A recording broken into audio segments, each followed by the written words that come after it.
sexta parte do comentário da Parashá Kitetse, ano 5782. Nós estamos aqui no capítulo 24, no versículo 5. Desculpa. 6, versículo 6. Se algum homem vier obrigar o seu próximo a dar-lhe um penhor sobre a dívida, não lhe tomará em penhor nem a mão de baixo nem a mão de cima, porque são coisas com as quais se elabora o alimento do homem. Quando se achar alguém que furtar, ou seja, raptar um dentre seus irmãos, dos filhos de Israel, e se servir dele, e depois o vender, morrerá esse ladrão. Eliminarás o mal no meio de ti. Guarda-te da chaga da lepra, de observar bem e fazer conforme tudo que te ensinaram os sacerdotes levitas, como lhe ordenei, cuidareis de fazer. Recorda-te que fez o Eterno teu Deus a Miriam no caminho, quando saístes do Egito. Ou seja, aqui nós estamos falando de equilíbrio. Por exemplo, você empresta dinheiro para alguém, essa pessoa não te paga, a forma de você ter sabedoria para pegar seu capital de volta é ajudar aquela pessoa a se reerguer e não tomar tudo que é dela. Porque se você destrói aquela alma, você está destruindo alguém que é importante para Deus. E sobre ti virá uma maldição muito grande. Você vê esses bancos, como trabalham, tentando, se bobear, toma tudo da pessoa, ou construtores que fazem exatamente isso. Tentando tomar a casa que vendeu para aquela pessoa porque ela não consegue acabar de pagar. Então, o mandamento fala o seguinte: todas essas pessoas, o banco deveria dar mais crédito para a pessoa e ajudá-la, ter um programa para poder ajudá-la para poder recuperar seu dinheiro. Da mesma forma, o construtor, ajudar a pessoa a ter uma solução para poder recuperar seu capital, seu investimento. Essa é a função daquele que empresta, daquele que lança dinheiro para o outro, e não simplesmente de pegar seu dinheiro, pegar seus juros. Por isso essa questão da obrigatoriedade de não cobrar juros do irmão, para que aquilo não se torne impagável e a pessoa seja destruída, porque toda alma que você destruir, seja da forma que for que você fez, que você prejudicou, você vai dar conta disso. Saiba, qualquer coisa que você fez, que você prejudicou alguém, você vai dar conta disso. Então é muito importante você ter esse entendimento. A chaga da lepra fala exatamente sobre a Lashon Hará. Miriam foi falar mal de Moisés com Arão e ficou leprosa por causa disso. Lembra da Parashá de Sarat, Tasria? Porque Sarat é uma lepra especial que dá em cima da pessoa que é maledicente. Hoje ela não aparece na pele, mas aparece na alma. Pessoa que fala do mal dos outros, entenda bem, maledicência é falar mal de alguém. Isso é assassinato. Então fala que essa pessoa tem que ser morta. Agora, Lashon Hará, quem fala do mal do outro, ou seja, a pessoa fez o mal e você fica falando do mal que ela fez. Muitas pessoas acham que isso é normal. Não, isso não é normal. Isso é malignidade, isso é Lashon Hará, isso é língua maldita.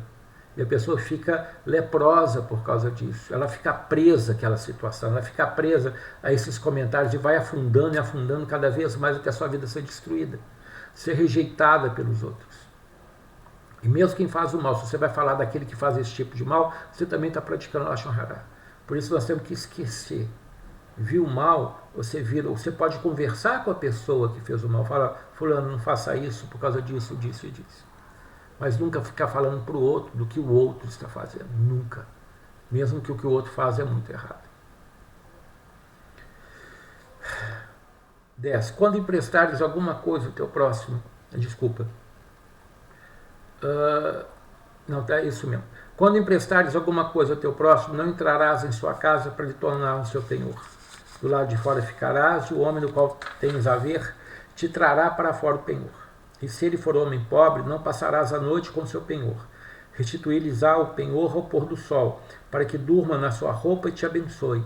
Isso te será por justiça diante do Eterno teu Deus. Ou seja, quando empresta para alguém e a pessoa te deu a garantia, você tem que entender que a sua obrigação é ajudar aquela pessoa, não só com o dinheiro, mas também seja com conselhos e como estímulo. Eu falo: o cara é pobre, mas de noite dava roupa para ele, porque as pessoas só tinham uma roupa na época. E a capa era só coberta. 14. Não defraudarás o empregado pobre e necessitado, seja ele dos teus irmãos, ou seja ele dos teus estrangeiros que habitam em tua terra, nas tuas cidades. No seu dia lhe pagarás a sua diária, e isso farás antes do pôr do sol, porque é pobre, e por ela arrisca sua alma, para que não clame contra ti o Eterno e haja em ti pecado. Não fará morrer os pais pelo testemunho dos filhos, nem os filhos pelo testemunho dos pais. Cada homem pelo seu pecado morrerá. Não perverterás o juízo do peregrino e do órfão, e não tomarás em penhor a roupa da viúva. Recordarás que escravo foste do Egito, e dali te remiu o Eterno teu Deus. Portanto, eu te ordeno fazer essas coisas. Quando ceifares a messe no teu campo, esqueceres o feixe no campo, não voltarás a tomá-lo. Para o peregrino, o órfão e a viúva será, para que te bendiga o Eterno teu Deus em toda a obra das tuas mãos. Quando bateres a tua oliveira, não tomarás a colher o que resta nos ramos, e o que esqueceres de colher, para o peregrino, ao órfão e à viúva serão. Quando vidimares a tua vinha, não tomarás atrás a rebuscá-la, para o peregrino, o órfão e a viúva serão. Recordarás que escravo foste da terra do Egito, portanto eu te ordeno fazer essas coisas. A justiça, ela tem todos os níveis, tanto no nível espiritual como no nível físico. Ou seja, se uma pessoa errou, ela é responsável pelo seu erro. Você não pode julgar o pai por isso ou o filho por aquilo. Estou falando de adulto. Né? Da mesma forma, o que faz o peregrino, o órfão, a viúva, você não pode defraudar. Ou seja, você tem que ser justo com todo mundo, mesmo que seja a pessoa mais fraca, porque muitas pessoas são assim. Né? Com os mais fracos, extremamente severos, com os mais fortes, super indulgentes. A gente vê isso acontecer hoje. Isso é malignidade. Isso não pode acontecer. E ele coloca junto a isso a questão do canto do campo. Ou seja, quando você vai colhendo, você caiu, você deixa. Porque o pessoal pobre vinha atrás colhendo, atrás dos colheitadores. E isso é tão sério que no Talmud os rabinos calcularam isso como 1,7% do seu salário, daquilo que você ganha. Então, se você for ver bem de uma forma justa, o dízimo hoje deveria ser dado os 2% do coin, que é a terumá, os 10% dado, mais 1,7%.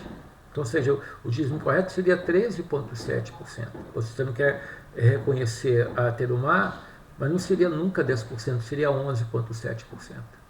Isso é justiça social. Sabe, tem gente que chora e quer dar dízimo do líquido, depois de pagar as contas todas. Isso é abominação, isso é perversão de caráter, isso é coração duro. Desculpa, eu não tenho outra forma de falar isso. Mas vamos lá, capítulo 25. Quando houver contenda entre homens, e vier ao juízo e julgarem, e justificarem o justo e condenarem o culpado, se o culpado merecer açoites, o juiz o fará deitar e fará açoitar na sua presença, com o número de açoites segundo sua culpa. 40 açoites lhe fará dar, e não irá além. Não suceda que, indo além, lhe fizer dar mais açoites do que este, teu irmão fique aviltado aos teus olhos. Não amarrarás a boca do boi quando estiver debulhando. Olha só como a preocupação de Deus. Aquele que fez errado, ele é castigado, mas tem que ser castigado em justa medida.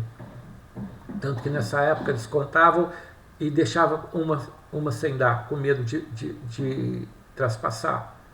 Ou seja, é muito sério isso. Ninguém pode ser castigado além da conta do seu erro. E aqui quando fala, não atarás a boca do boi quando estiver debulhando, ou seja, aquela pessoa que está trabalhando, ela tem que ter o direito de comer e de provar daquilo que ela está fazendo. Né? O caso de você ter uma cozinheira dentro de casa, ela cozinha para você, mas a comida dela não é aquela que ela está fazendo, é uma comida mais simples que está guardada lá dentro da geladeira. Versículo 5. Quando alguns irmãos morarem juntos e morrer um deles não tiver filhos, a mulher do defunto não se casará com um homem estranho de fora. O irmão do seu marido estará com ela e tomará por mulher e exercerá a obrigação de lavanda, ou seja, cunhado para com ela. E será o mais velho, e passará a ser a sua herança do seu falecido irmão, e não se pagará o nome deste em Israel. E se não quiser o homem tomar a mulher do seu irmão, essa irá à porta do tribunal dos anciãos e dirá: recusa o irmão do meu marido levantar seu irmão um nome em Israel. Não quis exercer para comigo a obrigação de cunhado. E chamarão o ancião da sua cidade e lhe falarão que se ele se levantar e disser: não quero tomá-la, então se chegará a ele sua cunhada aos olhos dos anciãos e lhe descalçará o sapato do pé. cuspirá no chão diante dele, e responderá dizendo, assim se fará o homem que não edifica a casa do seu irmão.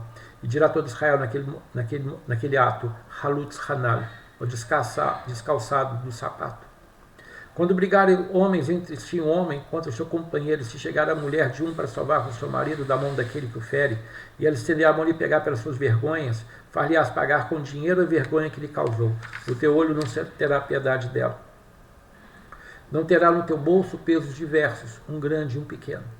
Não terás na tua casa diversos efás, uma grande e uma pequena. Peso perfeito e justo terás. Efá perfeita e justa terás, para que se prolongue os teus dias sobre a terra que o eterno teu Deus te dá. Porque abominação ao eterno teu Deus, todo aquele que fizer isso, todo aquele que fizer falsidade. Ou seja, olha só como ele está falando aqui, o respeito pelo irmão que morreu, para dar continuidade ao seu nome. Você tem isso como uma coisa muito antiga, isso é anterior à Torá, quando você vê no caso de Judá com seus filhos, Er e Onã, né? E a questão da honra de uma briga. A pessoa não pode sair de uma briga desonrada. Você pode discutir, você pode fazer, mas nunca usar de uma forma baixa. Porque quem usa de uma forma baixa para ganhar uma briga, mesmo que seja uma pessoa de fora ajudando no caso a mulher, né, pegando a coisa, se perdeu a razão. Então essa estrutura de saber falar, de saber como agir e ganhar realmente, ou seja, lutar dentro das 4 linhas, vamos falar assim, né, é fundamental. E quem não faz isso acaba perdendo, sempre perde. Sabe, o respeito a todos. Você vê que toda essa paraxá que a gente leu, que está terminando agora, está falando sobre essa questão assim, de você ter peso, ou seja, julgar de uma forma correta. Né? Lá em Shoftim nós vimos, né, o que o juiz não pode ter 2 formas de medir. Da mesma forma, você para comerciar não pode ter 2 pesos. Efa justo e injusto. Isso que o Senhor pede de nós. Justiça, equilíbrio em tudo. Agora ele fala uma coisa pesada. Recorda do que te fez Amaleque, versículo 17. No caminho, quando saías do Egito, que te encontrou pelo caminho, feriu todos os desfalecidos que ficavam atrás de ti. E tu estavas sedento e cansado, e Amaleque não temeu a Deus. Quando, pois, o eterno teu Deus te der descanso de todos os teus inimigos em redor, na terra que o eterno teu Deus te está dando por herança para possuí-la, pagarás a memória de Amaleque debaixo dos céus e não te esquecerás. Amaleque é o espírito da inveja, é o espírito do Rinat Ha'an, ou seja, do ódio gratuito, pura por inveja. Ele fala para a gente amar Edom, mas Amaleque era neto de Esav. Né? Amaleque não faz parte disso, Amaleque é o mal. Então, em primeiro lugar, você tem que extirpar isso do seu coração, da sua alma.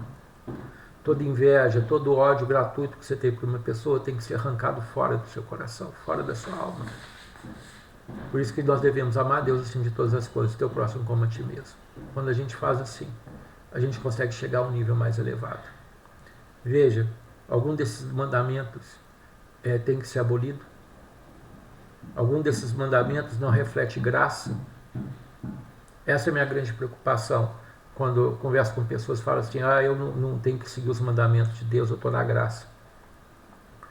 Esse tipo de ensino afastou as pessoas do verdadeiro caráter de Deus. Por isso você vê tantas pessoas que falam do nome de Deus, mas não andam segundo o seu caráter e não agem dessa forma. E tem uma vida tão destroçada e depois perguntam, por que eu sou assim? Você está dessa forma porque você age contrário aos valores de Deus. Corrija a sua vida e você vai ver a diferença que vai acontecer. Que o eterno Deus te abençoe ricamente, que haja grande bênção e paz sobre a sua vida. Por favor, comente, né, compartilhe, dê o like ou seu dislike, né, e vamos crescer junto.